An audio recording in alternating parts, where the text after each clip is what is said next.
ഇന്നൊരു ഫ്രിഡ്ജിന് നമ്മളൊരു compressor change ചെയ്തതിൻ്റെ ഒരു ചെറിയൊരു വീഡിയോ ആണ് ഇത്. നമ്മളിതിനകത്ത് കസ്റ്റമറുടെ ആവശ്യം പോലെ തന്നെ നമ്മളിതിനകത്ത് വെച്ച് കൊടുക്കുന്ന ഒരു യൂസ്ഡ് കംപ്രസർ. അപ്പം കസ്റ്റമർ പറഞ്ഞു റേറ്റ് കുറവായിരിക്കണം, അപ്പം പറഞ്ഞ് യൂസ്ഡ് കംപ്രസർ സെറ്റ് ചെയ്ത് തരാമെന്ന് പറഞ്ഞു. അപ്പം ഈ കംപ്രസറാണ്, ഇതൊരു പഴയ മോഡലിൻ്റെ നല്ല ക്വാളിറ്റിയുള്ളൊരു കംപ്രസറാണ്.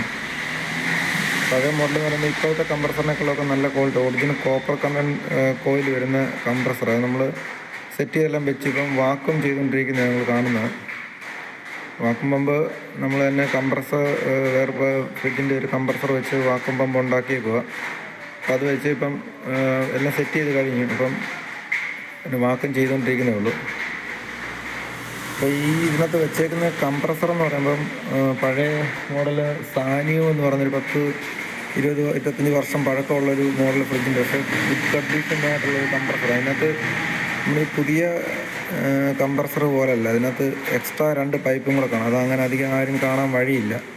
ആ 2 പൈപ്പ് എന്ന് പറഞ്ഞാൽ അങ്ങോട്ട് കണ്ടോ, 2 പൈപ്പ് കണ്ടോ വളച്ചത് ഇങ്ങോട്ടേക്ക് സ്റ്റോപ്പ് ചെയ്ത് വെച്ചേക്കുക.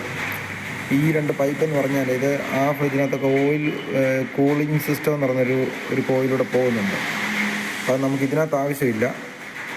അപ്പോൾ ഈ മോഡൽ കംപ്രസറൊക്കെ കാണാൻ വളരെ റെയർ ആയിരിക്കും, പക്ഷേ ഇത് ഇപ്പോൾ ഇറങ്ങുന്ന കംപ്രസറിനേക്കാളും ക്വാളിറ്റി ഉള്ള കംപ്രസറുകളാണ്.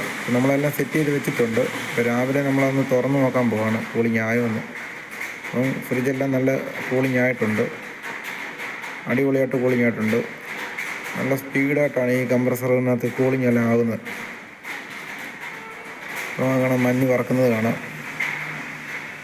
ഇത് ചെറിയൊരു വീഡിയോ ഇട്ടെന്നേ ഉള്ളൂ, ഡീറ്റെയിൽ ആയിട്ടുള്ള വീഡിയോ പുറകെ വരുന്നുണ്ട്. ഈ വീഡിയോ ഇഷ്ടമായെങ്കിലും സബ്സ്ക്രൈബ് ചെയ്യുക.